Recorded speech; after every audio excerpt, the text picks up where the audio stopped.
Bab 1651, Tidur Abadi di sini. Dari sini, tidak sulit untuk menilai bahwa Bai Wuheng benar-benar bermaksud membunuh Kun Qi.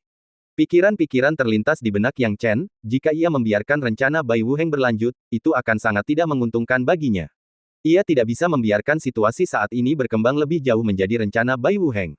Ia harus membuat beberapa perubahan dan mengambil kendali. Karena Bai Wuheng sangat ingin aku menarik senjata, aku akan mengikuti rencananya. Memikirkan hal ini, Yang Chen langsung berpura-pura sangat acak-acakan. Setelah beberapa kali melarikan diri, Qi Yang Chen semakin melemah. Penampilan ini meyakinkan Kun Qi, yang percaya bahwa Yang Chen sudah hampir mati dan tidak mampu melakukan apapun. Tidak heran Kun Qi ceroboh. Lagi pula, kekuatan Yang Chen baru di tahap Jinzun, dan wajar saja jika dia kehabisan tenaga setelah beberapa ronde. Bai Wuheng, tentu saja, juga melihat semua ini. Saat dia melihat Qi Yang Chen semakin melemah, dia mengejek dalam hatinya, jadi dia menyembunyikan dirinya dari bilah cahayaku, kupikir dia seseorang yang istimewa, tapi dia hanya sampah biasa. Biarkan dia mati. Bagaimanapun, rencanaku sudah mulai terbentuk. Ketika percakapan berakhir, Bai Wuheng tanpa sadar telah berdiri di atas dahi Kun Qi tanpa diketahui. Melihat Yang Chen bukan lagi ancaman, Kun Qi hanya memfokuskan sebagian kecil perhatiannya untuk menghadapi Yang Chen, dan sebagian besar energinya sekarang diarahkan pada Bai Wuheng. Meskipun dia memulainya dengan ejekan, dia sangat menyadari kegigihan Bai Wuheng, dan tahu bahwa dia perlu lebih fokus menghadapi Bai Wuheng dibandingkan dengan Yang Chen. Situasi Yang Chen sudah jauh membaik, dan itulah yang ingin ia lihat. Bai Wuheng bermaksud agar dia menarik daya tembak dan menghabiskan banyak truki, jadi dia mengikuti rencana pihak lain. Namun, dia hanya memainkan trik yang menipu. Bai Wuheng tampaknya tidak terkejut dengan ini dan mulai bertukar pukulan dengan Kun Qi. Baru setelah pertarungan itu Yang Chen memperoleh sedikit pemahaman tentang kekuatan Bai Wuheng. Bai Wuheng memang belum menggunakan kekuatan penuhnya pada awalnya, dan baru sekarang mulai menggunakannya. Ternyata bilah cahayanya tidak hanya dapat melepaskan satu serangan, tetapi juga dapat melontarkan puluhan serangan secara beruntun. Yang paling penting adalah bahwa kelahiran bilah-bilah cahaya ini tampaknya muncul begitu saja, seperti sebuah domain. Bagaimana menjelaskannya? Secara logika, karena bilah cahaya terbentuk dari Qi sejati, bilah cahaya itu seharusnya lahir di dekat tubuh Bai Wuheng agar masuk akal. Namun, kelahiran bilah-bilah cahaya ini dapat terjadi di dekat atau bahkan di sudut manapun di lapisan ketiga menara monster penyegel. Hal ini membuat bilah-bilah cahaya tersebut menjadi sangat menakutkan dan efektif. Satu kesalahan langkah saja dapat membuat seseorang lengah oleh bilah-bilah ini. Yang Chen tercengang. Ini bahkan lebih mengerikan daripada dewa petirnya. Jika dia benar-benar harus menghadapi Bai Wuheng di menara monster penyegel, dengan jiwanya yang terhalang, bilah cahaya akan menjadi senjata pamungkas, membuatnya tidak dapat membela diri. Aku harus mencari tahu prinsip di balik bilah-bilah cahaya ini, kalau tidak, saat pertarungan nanti, aku mungkin akan mudah tertipu. Yang Chen bergumam pada dirinya sendiri, tatapannya terpaku pada bilah-bilah cahaya itu. Setelah mengamati lebih dekat, Yang Chen mulai memiliki ide dasar. Orang-orang kuat di periode integrasi dapat mengubah energi spiritual menjadi Qi sejati kapan saja. Tepatnya, itu bukan konversi. Sebaliknya, mereka dapat memanfaatkan Qi roh langit dan bumi untuk kekuatan mereka sendiri. Namun, sebagian besar orang kuat fase terpadu hanya dapat memanfaatkan energi spiritual di dekat pusat tubuh mereka sendiri. Jika itu adalah orang kuat di periode integrasi, kelahiran bilah cahaya hanya dapat terjadi dalam jarak tertentu di dekat tubuh mereka. Namun, Bai Wuheng berbeda, dia tampaknya dapat mengendalikan energi spiritual yang jauh, yang memungkinkannya untuk mengendalikan energi spiritual yang jauh dan menciptakan bilah cahaya dengannya. Yang Chen secara bertahap memahami prinsipnya. Dengan demikian, Bai Wuheng pasti telah mengembangkan beberapa metode kultivasi yang menakjubkan. Metode ini akan memungkinkan Bai Wuheng untuk berkomunikasi dan mengendalikan energi spiritual jarak jauh dengan lebih baik, sehingga menghasilkan efek yang ajaib. Baik Yu Zhen maupun Qin Yi pasti tidak mengetahui metode ini, jika tidak, tidak akan mudah baginya untuk lolos ke tingkat ketiga. Aku harus berhati-hati dengan perubahan Qi di sekitarku, Yang Chen bergumam pada dirinya sendiri. Saat ia asyik melamun, tiba-tiba terjadi perubahan. Itu karena bilah cahaya Bai Wuheng tiba-tiba mengenai leher Kun Qi. Biasanya, dengan pertahanan Kun Qi, seharusnya tidak ada masalah atau celah besar. Namun, ketika bilah cahaya itu mengenai leher Kun Qi, sebuah adegan menarik pun terungkap. Tubuh Kun Qi bergetar hebat dan dia meludahkan darah, mengotori seluruh lantai tiga menara monster penyegel. Kau, sasaranmu sejak awal adalah leherku. Kun Qi meraung. Bai Wuheng mencibir, Kun Qi, apakah kau benar-benar mengira aku tidak tahu? Ketika aku pertama kali melawanmu, kau sengaja atau tidak sengaja melindungi lehermu, karena di sanalah nyawamu berada. Aku berpura-pura tidak tahu, tetapi apakah kau benar-benar mengira aku tidak tahu? Hanya saja aku tidak memiliki kepercayaan diri untuk mendekat dan menyerang titik itu. Namun untungnya, seorang idiot mengambil peluru itu untukku, menarik daya tembakmu. Itu memungkinkanku untuk mendekatimu sambil menyiapkan banyak rencana dan mengincar nyawamu. Sayang sekali, Kun Qi. Jika kita berada di dunia luar, aku tidak akan bisa membunuhmu, tetapi sangat disayangkan bahwa kau sekarang terikat oleh rantai, membuatmu berada di bawah belas kasihanku. Saat Bai Wuheng berbicara, dia telah mengambil posisi sebagai seorang pemenang. Kata-kata itu benar-benar membuat Kun Qi marah, yang berteriak, anak anjing sekte Suandao, aku tidak rela mati seperti ini. Pergilah ke neraka. Kun Qi meraung keras, tidak mampu mengendalikan diri. Ia memutar tubuhnya, mencoba meraih Bai Wuheng, berharap bisa menyeret seseorang bersamanya sebelum ia tewas. Namun, Bai Wuheng tampaknya telah melakukan penyelidikan menyeluruh sebelumnya, mengetahui bahwa leher Kun Qi adalah kelemahan mutlaknya. Mengetahui bahwa Kun Qi pasti tidak akan dapat melakukan serangan balik, ia hanya menghindar beberapa kali dan berhenti bergerak. Tak lama kemudian, tubuh Kun Qi mulai membusuk, berubah menjadi abu, meninggalkan beberapa rantai yang jatuh ke tanah dengan suara keras. Dengan kematian Kun Qi dan tubuhnya yang besar tidak lagi menghalangi pandangan, pemandangan di belakangnya terungkap sepenuhnya. Di belakang Kun Qi, ada dinding batu raksasa dengan lampu gantung di atasnya. Di atas lampu itu ada menara emas kecil yang tampak persis seperti menara monster penyegel dalam hal desain dan penampilan, kecuali sedikit perubahan warna.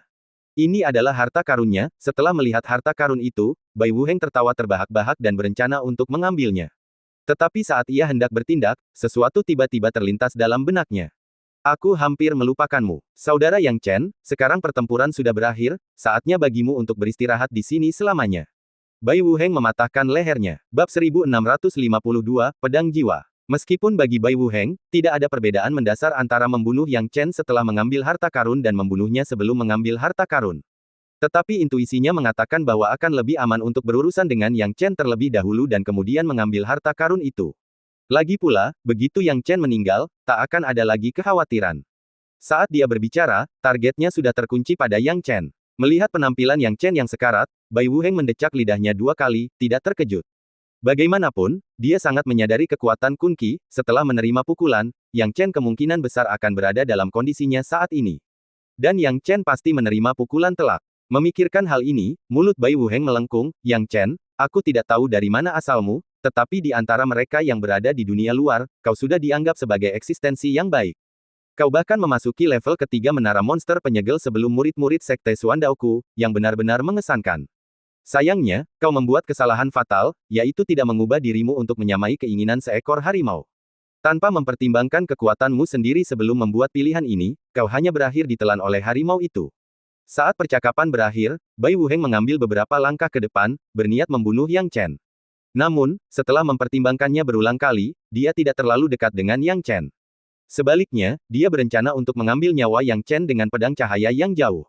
Namun, tepat saat Bai Wuheng bergerak, Yang Chen, yang awalnya berada di ambang kematian, tiba-tiba tampak hidup kembali, dan langsung melawan, menghindari serangan bilah cahaya. Kemudian, guntur dan kilat menyambar dari belakang. Pada saat yang sama, gunung ungu di langit turun dengan ganas, disertai dengan tanaman merambat besar yang menusuk dari tanah. Dari berbagai arah, mereka mengepung Bai Wuheng, tidak memberinya kesempatan untuk melarikan diri. Bai Wuheng langsung bereaksi, seluruh tubuhnya menggigil. Merasakan perubahan di sekelilingnya, dia menyadari bahwa dia tiba-tiba jatuh ke dalam situasi berbahaya.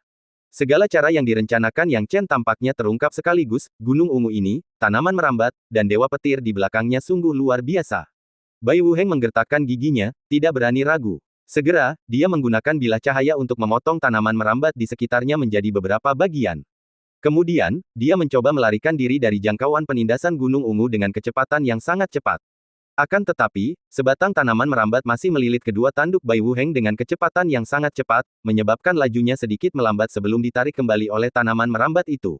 Kemudian, gunung ungu menekannya dengan ganas dan menghantam tubuh Bai Wuheng.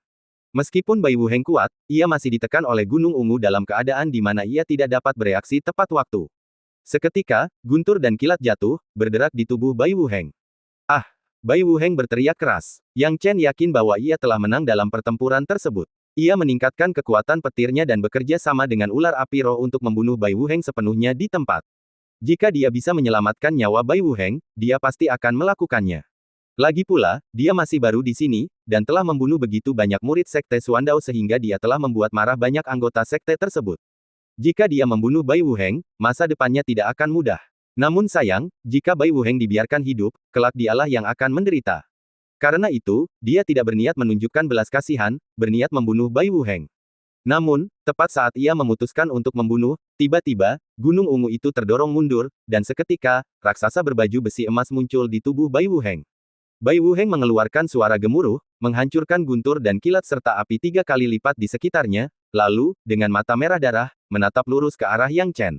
Yang Chen sedikit terkejut, melihat raksasa berbaju besi emas di sekitar tubuh Bai Wuheng dan bergumam, kekuatan jimat roh. Kekuatan jimat roh yang sangat kuat.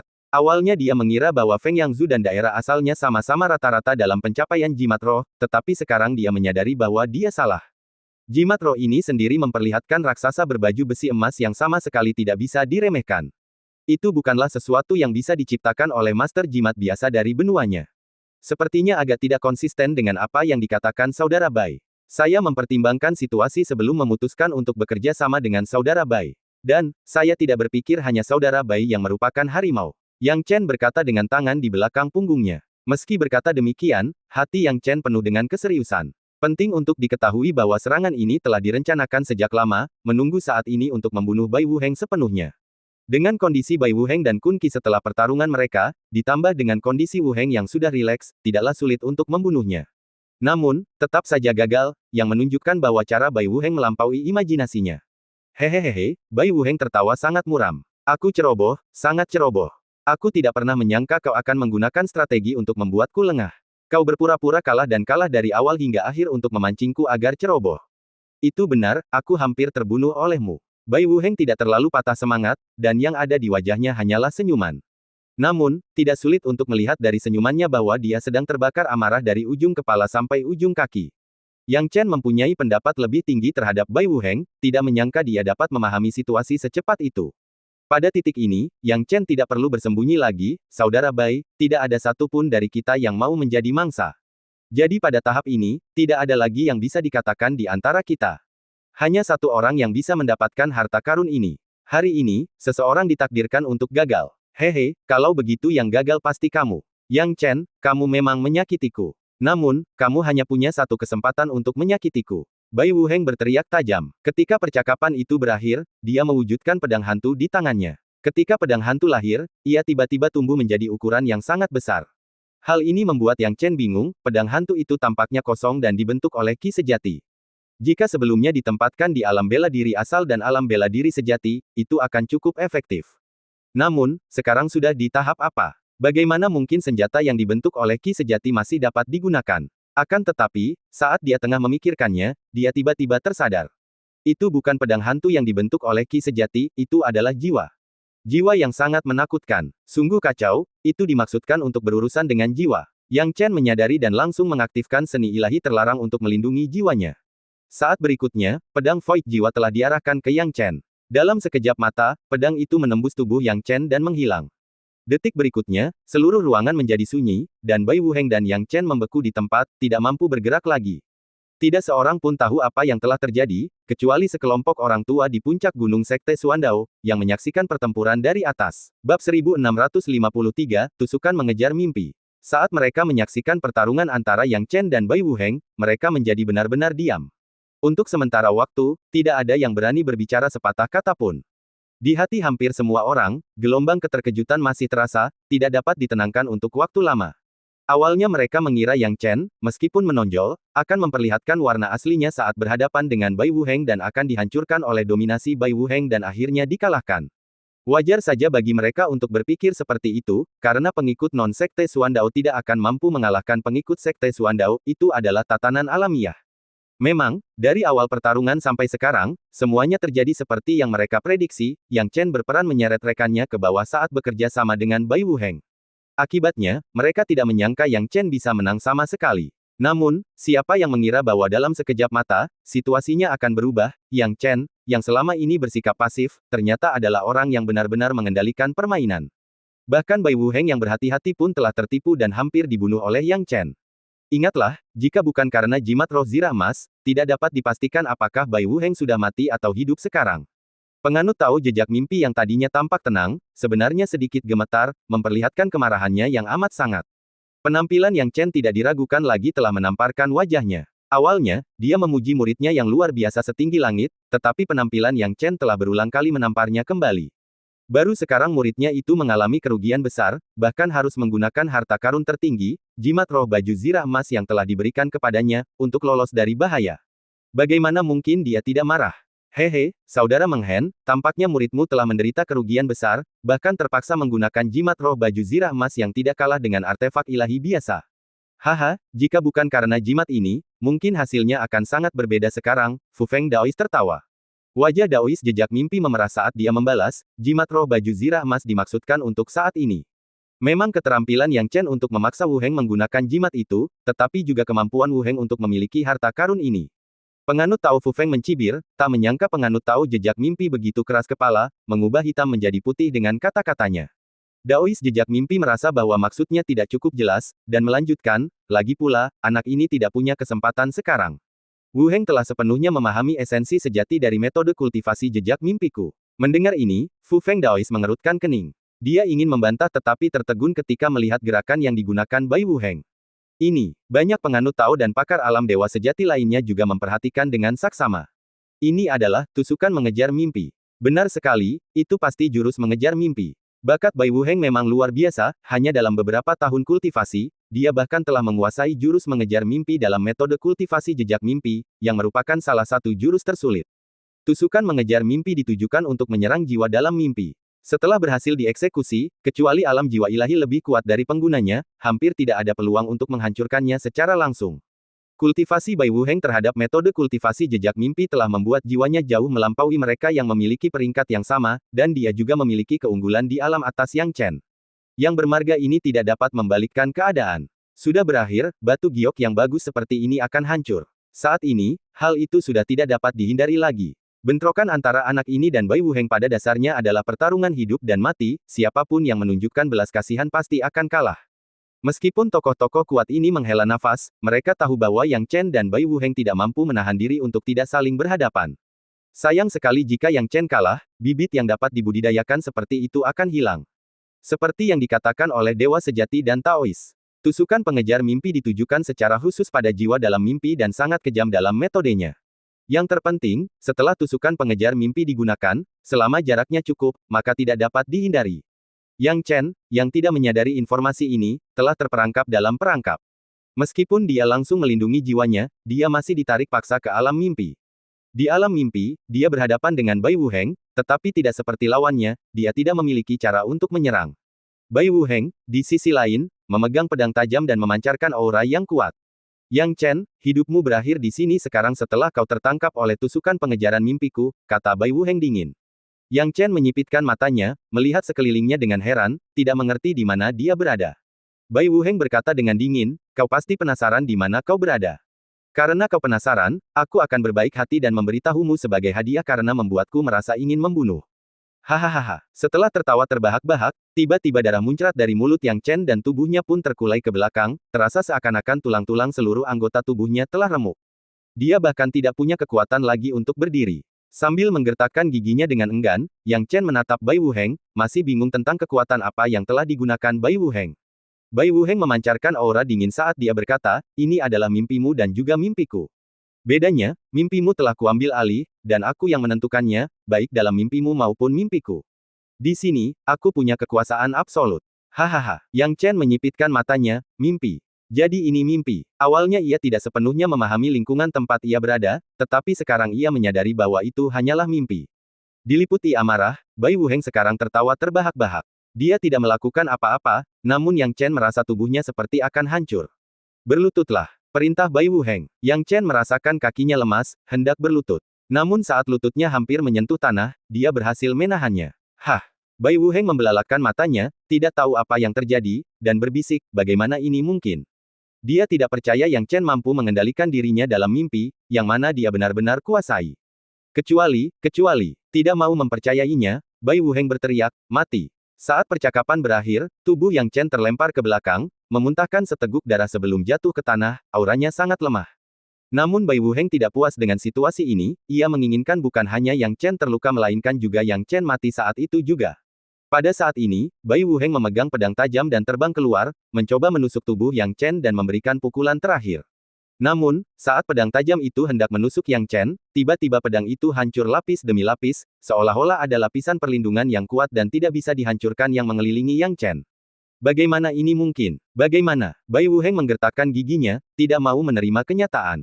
Dia telah gagal. Bab 1654, terburu-buru untuk berprestasi. Kau tampak sangat terkejut. Yang Chen berjuang untuk berdiri, dan pada saat dia berdiri sepenuhnya, luka-luka aslinya telah menghilang tanpa jejak.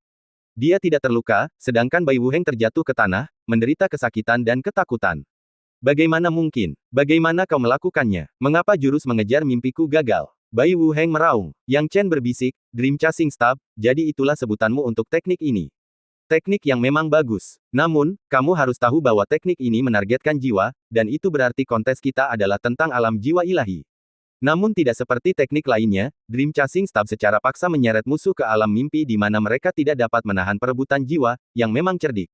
Sayangnya, alam jiwa ilahi milikmu agak kurang. Itu sama sekali salah. Aku berada di periode integrasi, dan kau berada di tahap Jinzun. Bagaimana alam jiwa ilahimu bisa lebih kuat dariku? Bai Wuheng penuh dengan keengganan. Yang Chen berkata dengan dingin, alam jiwa ilahimu memang kuat, membuatku sulit untuk melawan. Namun, sayangnya, aku masih sedikit lebih kuat, dan yang mengendalikan alam mimpi ini bukanlah kau, melainkan aku. Meskipun Dream Chasing Stab cukup kuat, semakin kuat suatu teknik, semakin kuat pula kelemahannya. Ini berlaku untuk tekniknya dan teknik lainnya. Tidak ada yang namanya jurus sempurna di dunia ini. Bahkan jika ada, jurus itu pasti akan menguras ki sejati dan tubuh seseorang secara drastis. Kelemahan dari Dream Chasing Stab adalah bahwa setelah dilakukan, tidak dapat dihentikan di tengah jalan. Yang terpenting, jika Divine Soul Realm musuh lebih unggul dari mereka sendiri, efek dari Dream Chasing Stab akan menjadi bumerang bagi mereka. Tentu saja, jika alam jiwa ilahi musuh lebih lemah, mereka akan menemui ajalnya di tempat. Yang Chen harus mengakui bahwa seni ilahi terlarang suku manusia ikan cukup kuat. Dia berhasil menang dengan alam jiwa ilahi tahap Jinzun melawan alam periode integrasi Bai Wuheng. Kini, semuanya telah berakhir, dan kendali atas alam mimpi ada di tangannya. Bai Wuheng, sudah berakhir. Dengan perubahan dalam pikiran Yang Chen, tubuh Bai Wuheng hancur di alam mimpi dalam sekejap. Seketika itu juga, alam mimpi hancur, dan Yang Chen serta Bai Wuheng kembali ke dunia nyata. Setelah kembali ke dunia nyata, tubuh Yang Chen bergetar hebat, dan dia mulai bernapas dengan cepat, penampilannya tampak sangat acak-acakan. Sebagai perbandingan, Bai Wuheng berada dalam kondisi yang lebih buruk. Saat Bai Wuheng terbangun dari alam mimpi, tubuhnya jatuh tak terkendali dari langit dan menghantam tanah. Saat terjatuh, Bai Wuheng tampak pingsan. Melihat ini, Yang Chen melangkah dengan hati-hati, tidak bermaksud mendekati Bai Wuheng dengan sembarangan. Dia berdiri agak jauh, bermaksud menghabisinya. Namun, saat dia hendak bergerak, sebilah pedang cahaya tiba-tiba muncul di belakangnya. Untungnya, Yang Chen bereaksi cepat dan dengan sigap menerapkan perlindungan Dewa Petir, yang secara efektif melindunginya dari bilah cahaya itu. Dia tidak sepenuhnya pingsan seperti yang diduga. Wajah Yang Chen tampak serius, karena dia tahu bahwa Bai Wuheng tidak akan dikalahkan semudah itu. Selain itu, dia selalu waspada terhadap bilah-bilah cahaya yang bisa muncul dari segala arah. Oleh karena itu, perlindungan Dewa Petir selalu ada di sekelilingnya. Sekarang bilah cahaya Bai Wuheng telah hancur, Yang Chen menoleh untuk menatapnya sekali lagi. Namun, Bai Wuheng tampaknya telah menyerah untuk bertarung. Yang Chen, aku akui aku salah. Aku tidak menyangka kau memiliki pencapaian yang unik di alam jiwa ilahi. Lain kali aku menghadapimu, aku tidak akan menggunakan tusukan pengejaran mimpi. Aku akan menggunakan cara lain untuk menyiksamu perlahan-lahan sampai mati. Dengan komentar yang menyeramkan, Bai Wuheng berubah menjadi cahaya dan melarikan diri dari tingkat ketiga, menghilang tanpa jejak. Melihat hal ini, Yang Chen merasa khawatir dan tahu bahwa ia tidak boleh membiarkan Bai Wuheng melarikan diri. Namun, ketika mengejarnya, ia tiba-tiba merasa tubuhnya lemas. Ternyata dia juga mengalami kerusakan di alam mimpi, dan tusukan pengejaran mimpi itu ada pengaruhnya juga padanya. Meskipun dampak yang dideritanya tidak separah Bai Wuheng, tubuhnya sangat lemah, sehingga mustahil untuk menangkap Bai Wuheng. Bahkan mengejarnya dengan paksa akan menghabiskan terlalu banyak energinya dan akan menjadi kontraproduktif. Setelah mempertimbangkan dengan saksama, Yang Chen memutuskan untuk mengurungkan niatnya, meminum eliksir, dan mulai memulihkan diri. Pada saat yang sama, pertempuran antara Yang Chen dan Bai Wuheng disaksikan dengan jelas oleh semua individu tingkat tinggi Sekte Suandao. Pada saat ini, keheningan tidak berkurang seperti sebelumnya, karena semua orang harus mengakui hasil yang tidak bersedia mereka terima. Bai Wuheng kalah. Dia kalah, Bai Wuheng kalah. Murid paling menonjol dari Sekte Suandao kita benar-benar kalah. Banyak penganut Taoisme dan ahli tingkat dewa sejati tidak mau mempercayai ini, karena Bai Wuheng adalah murid terbaik mereka, tetapi sekarang ia telah dikalahkan oleh seorang kultivator tingkat Jinzun yang tidak dikenal. Penganut Tao Fu Feng dan penganut Tao King He pun merasa sulit mempercayainya namun segera saling bertukar senyum.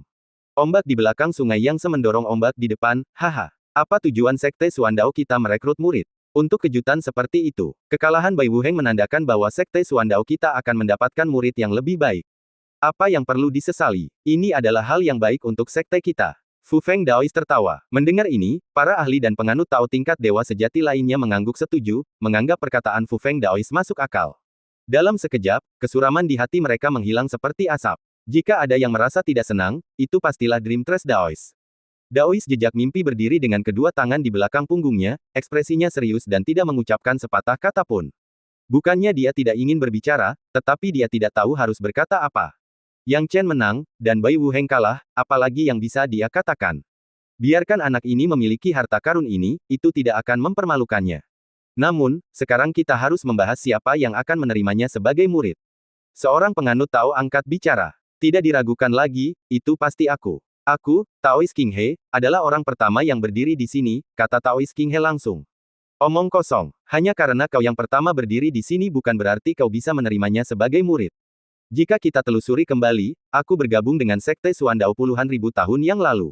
Itu ratusan tahun lebih awal darimu. Logika macam apa itu? Menurutku Yang Chen sangat cocok untuk mengembangkan teknikku. Mengambilku sebagai gurunya dan mewarisi jabatanku sangatlah tepat. Omong kosong, seorang jenius yang luar biasa seperti itu bisa mewarisi kemampuan siapapun. Kenapa dia harus berakhir di tanganmu? Setelah mendengar topik penerimaan murid, para ahli Tao ini bertengkar tanpa henti, meninggalkan para ahli tingkat dewa sejati yang awalnya memiliki harapan tinggi untuk menyerah dalam kesulitan. Sungguh lelucon. Bahkan para ahli tingkat Tao ini tidak dapat mencapai kesepakatan, bagaimana mereka bisa bersaing. Bab 1655, Wajah Sejati Menara Monster Penyegel. Setelah berpikir sejenak, para ahli tingkat dewa sejati tidak punya pilihan selain menyerah. Bukannya mereka tidak ingin menerimanya sebagai murid, tetapi mereka sekarang mengerti bahwa dengan penampilan luar biasa Yang Chen, mereka tidak memiliki peluang melawan para ahli kuat di alam dewa sejati ini. Sedangkan untuk kompetisi, mereka biarkan saja kaum Taois yang mengerjakannya. Bahkan tanpa melihat orangnya, mereka sudah bertarung dengan sengit. Para ahli tingkat dewa sejati benar-benar ingin tahu seberapa jauh para Taois ini akan melangkah begitu mereka bertemu Yang Chen secara langsung. Yang Chen tidak tahu tentang ini. Setelah mengusir Bai Wuheng, dia segera memulihkan kondisinya sendiri. Dia tidak mengejar harta karun misterius itu dengan keserakahan yang bermata merah. Yang Chen jelas mengerti bahwa semakin berharga suatu harta, semakin panas rasanya saat disentuh. Sebelum ia memiliki cukup kekuatan, mencoba terlibat dengan beberapa harta karun yang berharga akan seperti mencoba menyentuh bulan di dalam sumur, yang tidak ada artinya. Pada akhirnya, yang akan ia dapatkan hanyalah Fata Morgana. Sekarang setelah dia memulihkan cukup ki sejati dan berada dalam kondisi baik, belum terlambat untuk mengejar harta karun itu. Sambil memikirkannya, Yang Chen melangkah maju, membuka murid ilahi Lingqi, dan menatap ke depan. Bai Wuheng ini pergi dengan tergesa-gesa sehingga dia bahkan tidak membawa kepala Kun Qi bersamanya. Itu lebih baik, itu menyelamatkanku dari keharusan melakukannya. Yang Chen menatap mayat besar di bawahnya. Tanpa sepatah kata pun, dia memasukkan mayat itu ke dalam tas penyimpanannya. Bagaimanapun, tubuh Kaisar Iblis setengah dewa adalah harta karun, jadi akan sangat disayangkan jika tidak mengambilnya. Kemudian, Yang Chen mengalihkan pandangannya ke menara emas yang misterius. Menara emas ini berdiri megah di sana, dan justru karena harta karun inilah ia dan Bai Wuheng bertarung sengit. Dapat dilihat bahwa Bai Wuheng sangat terikat pada harta karun ini. Jika bukan karena Yang Chen yang memaksanya ke sudut, diperkirakan Bai Wuheng tidak akan menyerah begitu saja. Dengan mengingat hal ini, Yang Chen menjadi semakin penasaran dengan fungsi harta karun ini, jadi dia mengambilnya. Begitu harta karun itu ada di tangannya, sebuah perasaan yang tak dapat dijelaskan muncul di hatinya. Yang Chen dapat dengan jelas merasakan konstruksi harta karun ini, dan konstruksi serta perasaan ini memiliki aura yang sama dengan tombak dewa pembantai. Yang Chen tidak bodoh. Dia menebak, mungkinkah harta ini juga merupakan artefak dewa. Tak lama kemudian, Yang Chen mengetahuinya. Kali ini, bahkan Mo Suksue memiliki artefak dewa yang kualitasnya di bawah standar, jadi wajar saja jika harta yang ditinggalkan oleh Master Sekte Suandao juga setingkat artefak dewa. Di samping itu, artefak dewa ini tidak sesederhana artefak biasa atau yang di bawah standar. Jika itu adalah artefak dewa, maka untuk menggunakannya dengan sempurna, ia perlu mengenali seorang master. Yang Chen bergumam pada dirinya sendiri. Dia bisa merasakan roh artefak di dalam menara emas, dan untungnya, roh artefak berkomunikasi dengannya tanpa penolakan yang berarti. Ini berarti bahwa jika dia menggunakan metode pengenalan darah, tingkat keberhasilannya akan sangat tinggi. Dengan mengingat hal itu, Yang Chen tidak ragu untuk meneteskan darahnya dan ingin menyatukannya dengan menara emas. Dalam sekejap, darah dan menara emas menyatu. Tepat saat keduanya menyatu, menara emas mengalami perubahan yang luar biasa. Roh artefak di dalam menara mengeluarkan suara lembut, dan setelah beberapa napas, Yang Chen menyadari bahwa menara emas itu telah menjadi miliknya. Saya telah berhasil mengenali Sang Master. Yang Chen berbicara pada dirinya sendiri. Salam, Tuan. Roh artefak menara emas menyambut Yang Chen dengan lancar. Kamu bisa berbicara dengan sangat lancar, meskipun kamu masih sedikit lebih rendah dari tombak dewa pembantai, kamu sudah luar biasa. Itu jauh melampaui harta apapun yang pernah kulihat sebelumnya. Tampaknya nilai menara emas ini tidak biasa. Setelah bergumam beberapa patah kata, Yang Chen bertanya, siapa namamu? Nama saya. Sebelum kata-kata itu terucap, tiba-tiba, seluruh menara monster penyegel bergetar hebat dan mencengangkan. Yang Chen, yang berada di dalam, terkejut, berpikir bahwa sesuatu telah terjadi pada menara monster penyegel. Untungnya, getaran itu tidak berlangsung lama, sehingga kemungkinan bahaya pun tidak ada. Namun, ekspresi Yang Chen tidak menjadi tenang, tetapi malah berubah dari tertekan menjadi semakin bingung. Apa ini? Yang Chen menarik napas dalam-dalam. Dia menemukan hal yang luar biasa, karena saat berada di dalam menara monster penyegel, dia merasa bahwa seluruh menara monster penyegel berada di bawah kendalinya. Menara ini berada di bawah kendalinya. Siapapun yang ia inginkan untuk hidup, harus hidup, siapapun yang ia inginkan untuk mati, harus mati. Perasaan bebas ini membuat jiwanya dapat berkembang bebas di dalam menara monster penyegel, dan teknik mata miliknya tidak lagi terkekang. Selain itu, ia dapat merasakan apa yang ada di setiap sudut menara monster penyegel. Tak peduli apakah itu binatang iblis atau manusia, selama mereka ada di dalam menara monster penyegel, dia bisa merasakan semuanya dengan jelas. Tidak ada lagi orang di dalam menara monster penyegel, hanya ada binatang iblis. Apa yang terjadi? Mungkinkah ini ada hubungannya dengan gempa tadi? Yang Chen tidak dapat memahaminya dan akhirnya mengalihkan pandangannya ke menara emas. Menara emas telah melihat perubahan Yang Chen dari awal hingga akhir, dan berkata dengan ramah, Tuan, Anda seharusnya sudah tahu namaku sekarang. Mungkinkah kamu adalah menara monster penyegel itu sendiri? Yang Chen bertanya dengan bingung. Aku dan menara monster penyegel adalah satu dan sama. Aku adalah esensinya. Selama kau mengendalikanku, kau dapat mengendalikan seluruh menara monster penyegel. Roh artefak menara emas mengatakan yang sebenarnya, nada dan suaranya agak lebih kaku daripada tombak dewa pembantai dan sedikit kurang spiritual.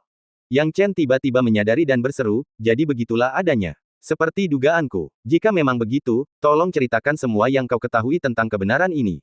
Roh artefak menara emas tidak menyembunyikan apapun dan menceritakan semuanya sebagaimana adanya. Menara monster penyegel telah lama berada di ruang misteri surgawi ini, tetapi Master Sekte Suandao tidak berniat memberikan harta karun ini kepada siapapun karena fungsinya adalah untuk menekan para binatang iblis di seluruh ruang misteri surgawi. Mengapa demikian? Itu karena ada aura yang sangat menarik bagi binatang iblis di dalam menara monster penyegel. Aura ini bahkan dapat membuat binatang iblis memasukinya tanpa izin. Itulah sebabnya mengapa ada begitu banyak binatang iblis kuat yang disegel di lapisan kedua dan ketiga menara monster penyegel. Dan pada awalnya, ada banyak binatang iblis yang dibunuh oleh manusia yang tidak diperhitungkan oleh Yang Chen. Efek dari menara monster penyegel adalah untuk menekan dan menghalangi binatang iblis di seluruh ruang misteri surgawi, membuat mereka tahu bahwa mereka akan selalu hidup dalam bayang-bayang manusia. Akan tetapi, seiring berjalannya waktu, pengaruh menara monster penyegel untuk menekan dan menghalangi binatang iblis pun semakin melemah. Bukan karena menara monster penyegel itu sendiri yang kehilangan kekuatannya, tetapi karena jumlah binatang iblis yang ditekan di menara monster penyegel telah menjadi semakin banyak. Hasilnya, benda ini telah mencapai batas daya tampung menara monster penyegel. Jadi setelah mempertimbangkan dengan saksama, Master Sekte Suandao memutuskan untuk memberikan menara monster penyegel begitu saja. Bagaimanapun, menara monster penyegel telah menghalangi binatang iblis di ruang misteri surgawi selama bertahun-tahun, itu sudah cukup, dan tidak perlu lagi menempatkan menara harta karun di sana. Oleh karena itu, hal ini terjadi. Bab 1656, Mengendalikan Binatang Iblis. Semua murid kuat dari Sekte Suandao, setelah mendengar bahwa Master Sekte bersedia memberikan harta karun yang begitu tinggi, tidak ragu-ragu dan bergegas mengajukan petisi, berharap untuk mengatur agar murid-murid mereka sendiri memasuki ruang misteri surgawi. Bagaimanapun, mereka tidak akan membiarkan manfaatnya hilang begitu saja, dan mereka tentu ingin berjuang untuk milik mereka sendiri. Awalnya, Master Sekte Suandao bertekad untuk menolak dan tidak setuju. Namun, kemudian, Daois Jejak Mimpi datang berkunjung sendirian dan berhasil membujuk Master Sekte, mungkin dengan menawarkan beberapa harta berharga. Oleh karena itu, Master Sekte Suandao membuat pengecualian, dengan mengizinkan murid Daois Jejak Mimpi, Bai Wuheng, untuk memasuki ruang misteri surgawi dan mengambil harta karun tersebut. Setelah pengecualian pertama dibuat, sulit untuk menjelaskannya kepada orang lain. Oleh karena itu, pemimpin sekte mengubah aturan, mengizinkan murid lain untuk memasuki ruang misteri surgawi juga, yang menyebabkan lelucon saat ini. Setelah mendengar apa yang roh artefak katakan kepadanya, Yang Chen akhirnya mengerti keseluruhan ceritanya. Guncangan hebat pertama menara itu merupakan proses yang diatur khusus oleh Master Sekte Suandao. Siapapun yang memperoleh menara emas itu akan setara dengan memiliki menara monster penyegel. Untuk memastikan keselamatan orang lain di menara, tetapi juga untuk mencegah orang yang memperoleh menara itu menggunakan kekuatannya untuk pembunuhan massal, Master Sekte Suandao mengirim semua orang keluar dari menara. Yang Chen menggelengkan kepalanya diam-diam, tidak menyangka perjalanan ke ruang misteri surgawi akan begitu sulit, dan pada akhirnya, semua itu gara-gara menara monster penyegel ini. Memikirkan hal ini, Yang Chen tidak dapat menahan diri untuk tidak mendesah, Taois jejak mimpi, Guru Bai Wuheng. Ia bahkan berhasil membujuk guru Sekte Suandao, tampaknya ia bertekad untuk mendapatkan menara ini. Sekarang setelah aku mendapatkan menara ini dan mengalahkan muridnya, aku mungkin telah memprovokasi seseorang yang seharusnya tidak kulakukan. Namun, sekarang semuanya telah terjadi, tidak ada jalan kembali, dan Yang Chen tidak akan menyesal mengalahkan Bai Wuheng. Karena penasaran, dia bertanya, menara monster penyegel, kamu mengatakan bahwa ada aura di menara yang sangat menarik bagi binatang iblis, apa maksudmu dengan itu? Bahkan jika guru tidak bertanya, aku akan memberitahumu. Ini adalah fungsi utamaku. Semakin banyak level di menaraku, semakin berharga aura yang ada. Aura ini sangat bermanfaat bagi binatang iblis. Selama mereka memurnikannya, kekuatan mereka dapat ditingkatkan secara signifikan. Kau harus tahu bahwa sebelum Kun Qi memasuki menara monster penyegel, kekuatannya hanya pada tahap Jinzun. Setelah itu, dia mencapai periode integrasi di lantai 2 dan secara kebetulan memasuki lantai 3, akhirnya mencapai tahap demigod. Roh artefak menara emas menjelaskan. Apa? Luar biasa. Yang Chen menarik napas dalam-dalam, tidak menyangka menara monster penyegel akan sangat bermanfaat bagi binatang iblis. Namun, sambil berpikir, dia terkekeh sendiri, tetapi hakikat sebenarnya dari menara monster penyegel adalah untuk mengurung binatang iblis. Binatang iblis ini menganggap tempat ini sebagai tanah yang berharga, tetapi begitu mereka masuk, mereka semua terikat dan merasa sulit untuk pergi. Tuan, Anda salah berpikir seperti itu, kata roh artefak menara emas. Apa maksudmu? Tanya Yang Chen bingung. Roh artefak menara emas menjelaskan, nama asli menara ini bukanlah menara monster penyegel, tetapi menara dewa iblis. Itu adalah harta karun tertinggi bagi binatang iblis. Itu jatuh ke tangan manusia karena perang. Yang Chen merasa terkejut dengan kejujuran roh artefak menara emas. Tampaknya roh artefak tidak peduli siapa tuannya. Dalam hal ini, ia sangat berbeda dari tombak dewa pembantai. Meskipun roh menara dapat berbicara dengan fasih, kecerdasannya masih agak berbeda dari tombak dewa pembantai, dan mudah untuk melihat mana yang lebih berharga. Dengan pemikiran itu, Yang Chen kemudian bertanya, menara dewa iblis, menarik. Jadi, fungsi utama menara ini adalah untuk membudidayakan binatang iblis, kan? Saya sendiri tidak tahu secara spesifik. Ingatan samar saya mengatakan bahwa itu tampaknya merupakan salah satu harta tertua dalam ras iblis. Namun, keberadaan saya memang untuk tujuan membudidayakan binatang iblis. Namun, setelah datang ke ruang misteri surgawi, manusia mengubah penggunaannya dan bahkan membuat banyak larangan di lantai 3, mengubahnya menjadi penekan binatang iblis, kata roh artefak menara emas. Yang Chen secara kasar dapat memahami beberapa alasannya. Setelah perang, Sekte Suandao mungkin menganggap menara itu tidak terlalu berguna, karena menara itu digunakan untuk membudidayakan binatang iblis, bukan manusia. Namun, seiring berjalannya waktu, manusia menemukan bahwa binatang iblis juga bisa menjadi kekuatan yang dahsyat bagi mereka. Ini mungkin menjadi alasan mengapa penguasa Sekte Suandao mencabut larangan atas harta karun tersebut. Adapun pernyataan Bai Wuheng bahwa Master Sekte Suandao pernah tak terkalahkan dengan harta karun itu hanya omong kosong. Yang Chen tidak percaya sepatah kata pun yang diucapkan Bai Wuheng sebelumnya. Namun, Yang Chen tidak peduli dengan kata-kata Bai Wuheng. Dia cukup senang karena telah memperoleh menara Dewa Iblis. Jika menara Dewa Iblis benar-benar merupakan harta karun yang bagus untuk membudidayakan binatang iblis, maka binatang iblis di sekitarnya dapat beraktivitas di dalamnya. Lagi pula, Sungai Delapan Ujung itu bukan tempat yang bagus untuk berkultivasi. Bukankah lebih baik pindah ke menara Dewa Iblis? Dengan pemikiran ini, Yang Chen tertawa terbahak-bahak tetapi tetap mempertahankan ketenangannya, berkata, jadi, aku harus meninggalkan menara monster penyegel sebelum aku dapat menggabungkanmu dengan tubuh utama menara. Tepat sekali, kata roh artefak menara emas. Kalau begitu, ayo kita keluar dari sini. Yang Chen melambaikan tangannya dan meninggalkan lantai 3. Awalnya, dia masih berhati-hati. Meskipun dia bisa mengendalikan menara Dewa Iblis, dia tidak bisa menjamin bahwa binatang iblis yang mengamuk itu tidak akan menyimpan dendam terhadapnya. Namun, saat dia keluar dari lantai 3, dia menyadari bahwa dia terlalu banyak berpikir. Saat ia muncul dari lantai 3, ia disambut oleh serangkaian salam hormat. Salam, Guru. Salam, Guru. Tanpa diduga, semua binatang iblis memilih memberi penghormatan kepada Yang Chen. Yang Chen yang menyaksikannya tampak terkejut dan bingung, apa yang terjadi. Tuan, wajar saja jika Anda bingung, kata Raja Iblis yang menyerupai persilangan antara elang dan elang, menara Dewa Iblis adalah harta karun ras iblis kami. Kebanyakan binatang iblis mungkin tidak mengetahui hal ini, tetapi kami, Raja Iblis, masih memiliki sedikit pemahaman. Yang Chen tidak terburu-buru mengambil kesimpulan, sebaliknya, dia mendengarkan dengan saksama. Raja Iblis menjelaskan, kebencian kami terhadap manusia hanya karena mereka menyakiti kami, tetapi itu tidak berarti kami tidak ingin bertahan hidup. Di dalam menara Dewa Iblis, kami memiliki efek kultivasi yang signifikan, dan tidak ada yang ingin meninggalkannya. Jika menara Dewa Iblis memiliki seorang tuan dan kami tunduk kepada Anda, Tuan, kami dapat menyingkirkan larangan yang membatasi dan menjadi bahagia. Bagaimana jika aku tidak ingin membantumu membuka formasi terlarang? Yang Chen bertanya, tangannya di belakang punggungnya. Kalau begitu, menara Dewa Iblis telah memilihmu sebagai tuannya, dan kami semua tunduk padamu, Tuan.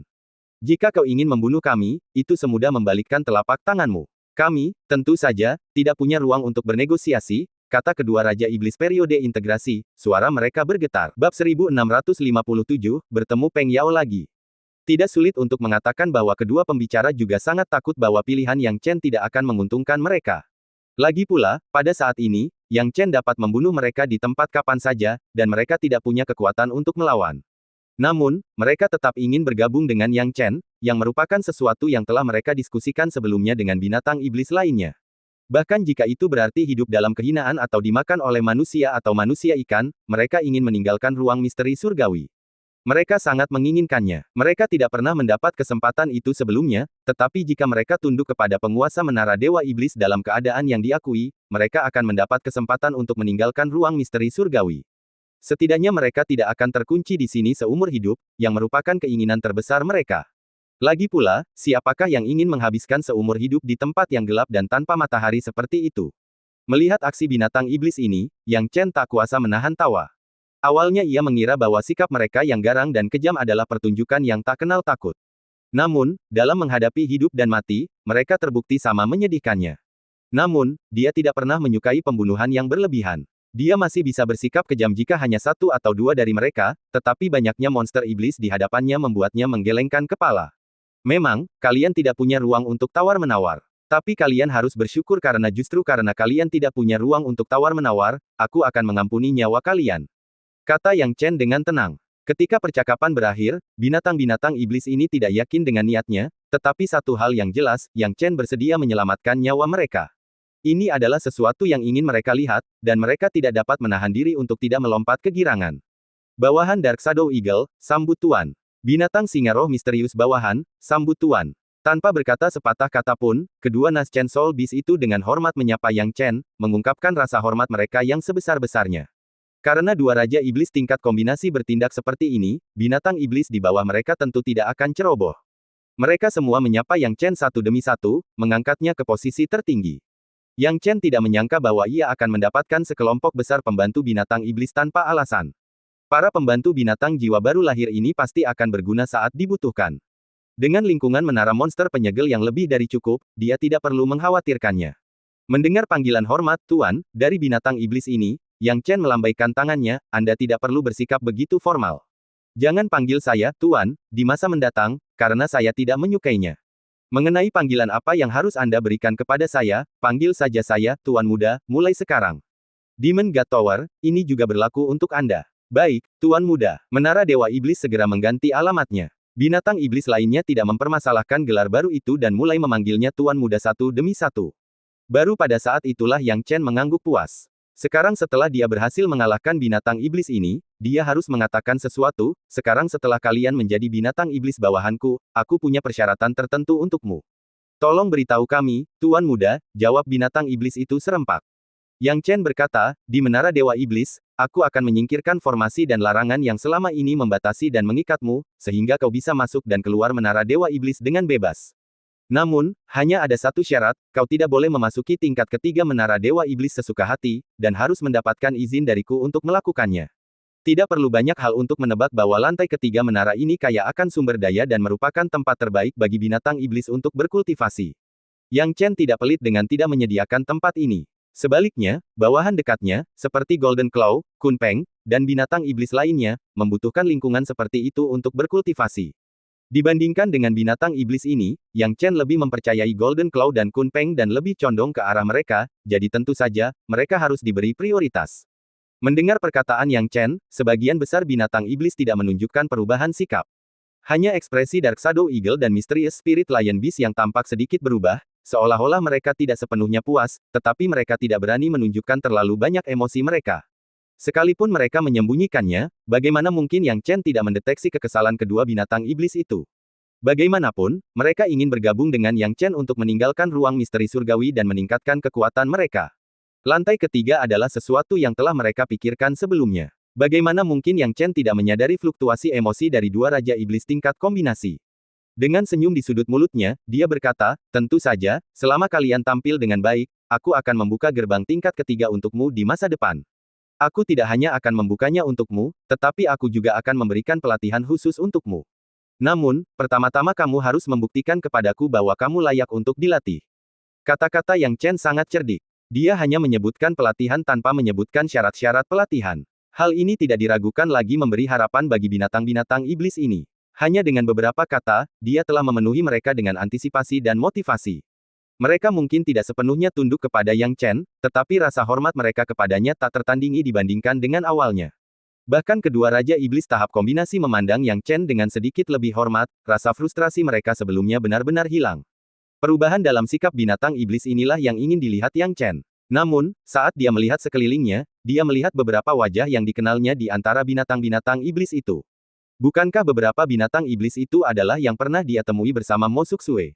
Yang memimpin binatang-binatang iblis ini adalah Yang Mulia Emas Peng Yao. Kekuatannya tidak kuat, tetapi Yang Chen belum menunjukkan kekuatannya saat itu dan menyaksikan Peng Yao membunuh seorang murid sekte Suandao bernama Zhang Guang bersama dengan Mo Suksue.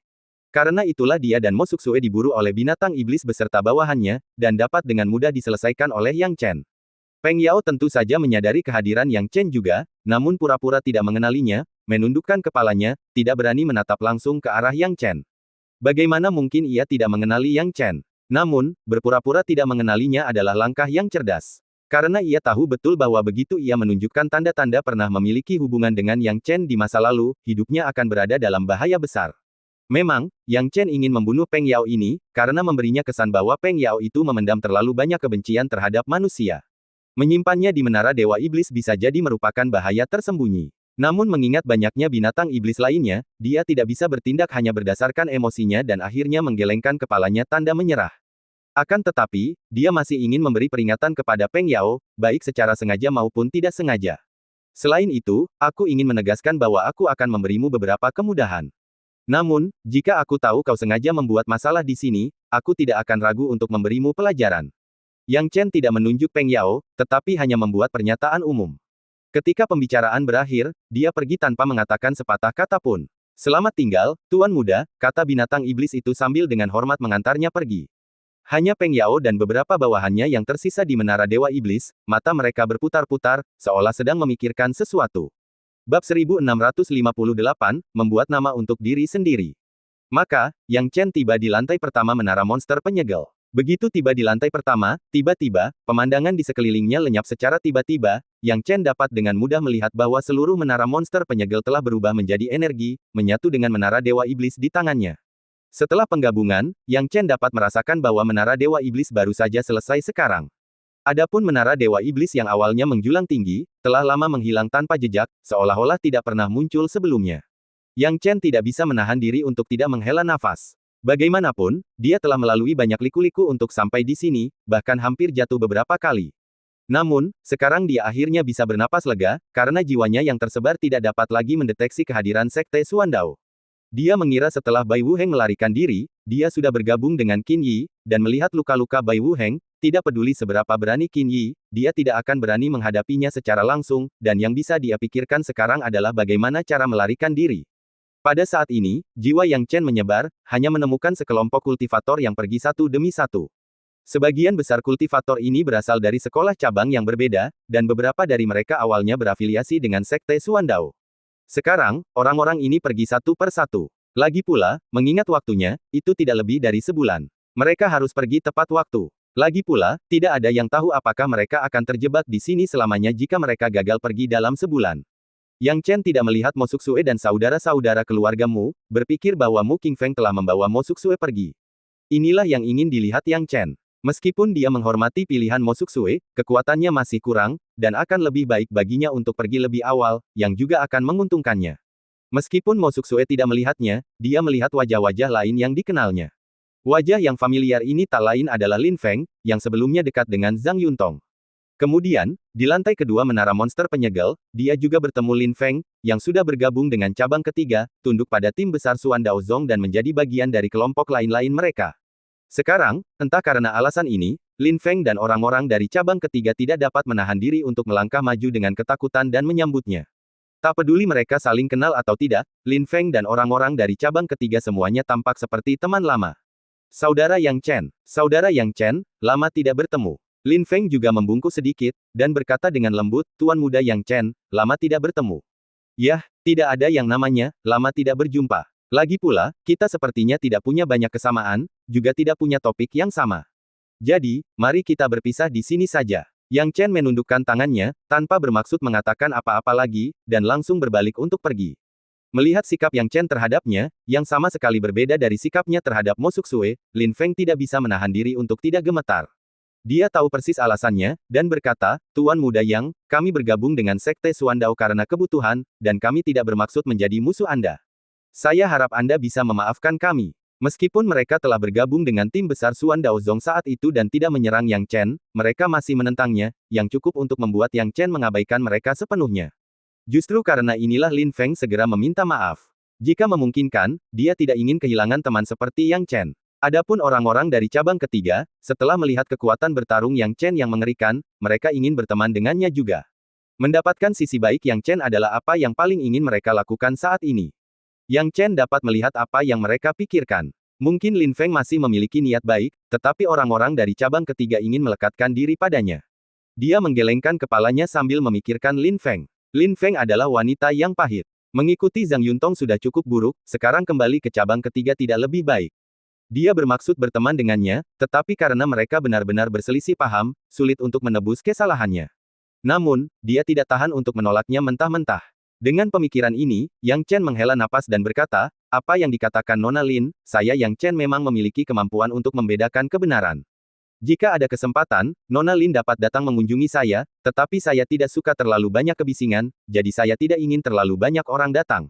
Ketika pembicaraan berakhir, Yang Chen tidak memberi kesempatan kepada orang lain dan langsung menghilang. Niatnya sangat kentara, artinya dia hanya akan mengizinkan Lin Feng mendekatinya sendirian dan tidak ingin ada orang lain di sana. Singkatnya, Yang Chen hanya berniat berteman dengan Lin Feng dan tidak memberi kesempatan sama sekali kepada orang lain dari cabang ketiga. Lin Feng tidak bodoh, dia mengerti artinya dengan jelas dan tidak bisa menahan kegembiraannya. Dia mengedipkan matanya yang besar, terlihat sangat cantik dan menarik. Setidaknya Yang Chen telah memberinya kesempatan. Mengingat masa lalu bersama Yang Chen, Lin Feng mengepalkan tangannya erat-erat.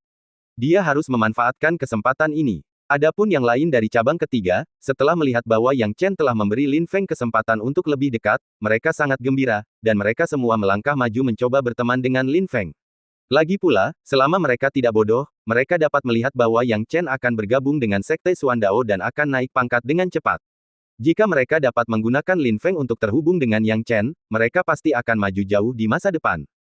Yang Chen tidak peduli dengan orang-orang ini. Dia memberi Lin Feng kesempatan hanya karena dia tidak tega menolaknya. Lagi pula, Lin Feng memang baik hati, dan dia tidak punya niat lain terhadapnya. Dengan cara ini, ada banyak orang dalam perjalanan kembali, tetapi reputasi Yang Chen telah menyebar ke orang lain pada waktu yang tidak diketahui. Sepanjang jalan, tidak ada yang tidak mengenalinya. Sekalipun sebagian orang tidak mengenalinya, sebagian lainnya dengan cepat melangkah maju untuk menjelaskan, membuat semua orang menatapnya dengan kagum di mata mereka. Lihat, itu Yang Chen. Jangan terlalu dekat dengannya. Kekuatannya berada di luar kemampuan kita untuk memprovokasi. Yang Chen ini masih sangat muda. Kudengar bahkan murid-murid Sekte Suan Dao tidak berani memprovokasi dia. Benarkah? Apakah dia sekuat itu? Bahkan murid-murid Sekte Suan Dao tidak berani memprovokasi dia. Itu benar. Aku melihatnya dengan mata kepalaku sendiri. Dia membunuh beberapa murid Sekte Suan Dao, dan sekarang Sekte Suan Dao telah mundur dengan memalukan. Kau bisa menebak apa yang terjadi? Banyak orang berdiskusi, dan Yang Chen menjadi objek ketakutan. Adegan seperti itu juga membuat Yang Chen senang karena dibiarkan sendiri. Tidak ada yang mengganggunya, dan dia sangat senang karenanya. Akan tetapi, ada beberapa orang yang datang mengganggunya, mencoba berteman dengannya, namun pada akhirnya, mereka semua takut dengan aura mengintimidasi Yang Chen. Sekarang Yang Chen hanya menginginkan satu hal, pulang kampung dan bergabung dengan Sekte Xuandao. Ia ingin melihat seperti apa sebenarnya Sekte Xuandao yang amat disegani ini. 1659, Penutupan Ruang Misteri Surgawi.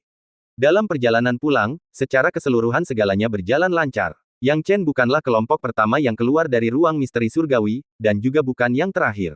Ketika dia keluar, dunia luar masih dipenuhi orang-orang dari berbagai kekuatan, semuanya menunggu di sini.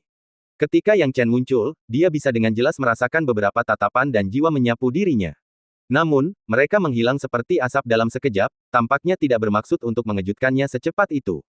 Yang Chen agak tersanjung merasakan hal ini tetapi segera menenangkan emosinya dan kembali ke cabang ketujuh tempat ia bertugas. Namun, satu tatapan tidak menjauh darinya begitu cepat, menarik perhatian Yang Chen. Ketika dia mendongak, dia menemukan bahwa orang yang menatapnya tidak lain adalah Fu Xuanming, tuan rumah ruang misteri surgawi. Ketika Fu Xuanming melihat bahwa Yang Chen telah memperhatikannya, dia tersenyum dan mengangguk tanpa banyak bicara. Namun, kepuasan di wajahnya tidak sulit untuk diperhatikan, karena dia tampaknya mengetahui segalanya tentang kinerja Yang Chen di ruang misteri surgawi. Melihat ini, Yang Chen buru-buru membungkuk, tidak berani bersikap lancang. Fu Xuanming bahkan lebih senang, merenungkan hal-hal tertentu dalam hatinya. Pada saat yang sama, Yang Chen juga kembali ke tim cabang ketujuh tanpa basa-basi lagi. Mo Suksue telah melihat kembalinya Yang Chen sejak awal. Sekarang, dia berdiri bersama ayahnya, dan hatinya yang gelisah akhirnya tenang ketika dia melihat Yang Chen kembali. Meskipun dia tidak mengira Yang Chen akan mengalami masalah keamanan, dia tidak bisa tidak khawatir karena suatu alasan. Setiap kali dia tidak bisa melihat pria ini, dia tidak merasa aman. Mo Kun telah mengetahui situasi Yang Chen dari putrinya dan tahu bahwa Yang Chen adalah seorang jenius yang tersembunyi. Sekarang, dia tentu saja menganggapnya serius, dan secara pribadi menyapa Yang Chen saat dia kembali. Begitu Yang Chen kembali, Mo Kun tersenyum dan berkata, "Teman mudaku Yang Chen, kau menyembunyikannya dengan sangat baik dariku. Aku tidak pernah menyangka kau memiliki kekuatan yang begitu besar. Aku benar-benar mengagumimu." Saat Mo Kun berbicara, Yang Chen telah kembali dengan selamat. Dengan senyum ramah, Yang Chen berkata, "Saya minta maaf atas kesalahan saya dalam masalah ini, dan saya harap Penatua Mo Kun tidak menaruh dendam terhadap saya. Saya tidak bermaksud menyembunyikan kekuatan saya. Bagaimanapun, dia salah dalam masalah ini, dan dia telah mengambil keuntungan dari cabang ketujuh. Sekarang setelah identitasnya terungkap, dia masih harus mematuhi etiket yang tepat." Mo Kun, tentu saja, tidak punya nyali untuk menyalahkan Yang Chen. Mendengar Yang Chen meminta maaf terlebih dahulu, dia berkata, "Teman mudaku Yang Chen, tolong jangan katakan itu. Merupakan suatu kehormatan bagi kami di cabang ketujuh untuk melayani Anda, dan saya, Mo Kun, telah memperoleh keuntungan besar. Jika Anda benar-benar mengatakan itu, Anda akan membuat saya kehilangan nyawa." Yang Chen tersenyum dan berkata, "Asalkan tetua Mo tidak keberatan." Setelah percakapan itu, dia mengalihkan pandangannya ke Mo Suksue. Mo Suksue kembali dengan selamat, dan tampaknya saudara-saudara keluargamu memang menepati janji mereka untuk melindunginya dengan baik. Melihat pemandangan ini, Mo Kun pura-pura tidak menyadarinya dan malah menjauh beberapa langkah, menatap pemandangan. Dia bukan orang bodoh. Malah, dia cukup cerdik. Bagaimana mungkin dia tidak mengerti sikap putrinya terhadap Yang Chen? Jika Mo Suksue bisa memanjat cabang pohon Yang Chen yang tinggi, prestasinya di masa depan tidak akan kalah dengan prestasinya sendiri. Karena putrinya tertarik, mengapa tidak memberinya ruang untuknya? Sekarang, ketika Mo Suksue melihat Yang Chen lagi, emosinya bahkan lebih gelisah daripada saat pertama kali bertemu dengannya. Wajahnya memerah, dan dia berbisik, "Tuan muda Yang. Nona Mo, bagaimana Anda bisa kembali?" Yang Chen bertanya dengan bingung. Mo Suksue menjelaskan seluk-beluk situasinya. "Saudara kandungmu melihat bahwa waktunya tidak tepat, jadi mereka pergi dengan tergesa-gesa tanpa berlama-lama di menara monster penyegel. Mereka mengirim Mo Suksue kembali dan kemudian bergabung dengan Sekte Xuandao." Mendengar ini, Yang Chen mengangguk, merasa cukup puas. Saudara-saudaramu ini memang pantas untuk dijadikan teman, karena mereka menepati janji dan tidak mengingkari janji. Selanjutnya, dia dan Mo Suksue mengobrol santai untuk beberapa saat. Namun, secara keseluruhan, mereka tidak membuat kemajuan apapun dalam hubungan mereka, yang membuat Mo Suksue, yang penuh dengan antisipasi, agak kecewa. Awalnya dia mengira Yang Chen mungkin akan melanjutkan hubungan mereka lebih jauh, tetapi dia tidak berniat melakukannya. Dan waktu pun berlalu, dan sebulan akhirnya berlalu. Saat suara surga menentukan waktu berakhirnya 1 bulan, suara dingin Fu Xuanming terdengar dari ketinggian, bulan telah berlalu. Tutup gerbang utama ruang misteri surgawi. Saat kata-katanya selesai, beberapa orang kuat dengan kekuatan kultivasi yang berbeda muncul, membantu Fu Xuanming dalam menutup gerbang ruang misteri surgawi sepenuhnya. Adegan ini menyebabkan banyak orang berteriak. Anakku belum keluar. Tuan muda kita juga belum keluar, jangan tutup gerbangnya ya. Bagaimana kamu bisa melakukan ini? Kami hanya punya 4 orang dari keluarga Li, banyak yang belum keluar. Banyak orang tidak dapat menerimanya, tetapi Fu Xuanming tidak memberi mereka kesempatan, langsung berkata dengan dingin, ini adalah aturannya. Saya sudah memberi tahu Anda dari awal bahwa hanya ada 1 bulan. Sekarang setelah bulan itu berlalu, apakah dia hidup atau mati di ruang misteri surgawi, hanya ada satu hasil, terperangkap selamanya di ruang misteri surgawi. Bagaimanapun, Sekte Suandao kita tidak bertanggung jawab untuk menghabiskan sumber daya secara sia-sia demi 1 orang yang belum berhasil keluar hanya untuk menjaga ruang misteri surgawi tetap terbuka sedikit lebih lama. Ada dominasi yang mutlak dalam kata-kata Fu Xuanming, suatu jenis dominasi yang tidak bisa ditolak oleh siapapun. Begitu kata-katanya terucap, banyak orang yang tadinya lantang mengeluh, tiba-tiba menutup mulut, tidak berani berdebat lebih jauh dengan Fu Xuanming. Melihat ini, Fu Xuanming merasa puas dan berkata, selanjutnya, saatnya menyerahkan rampasan perang.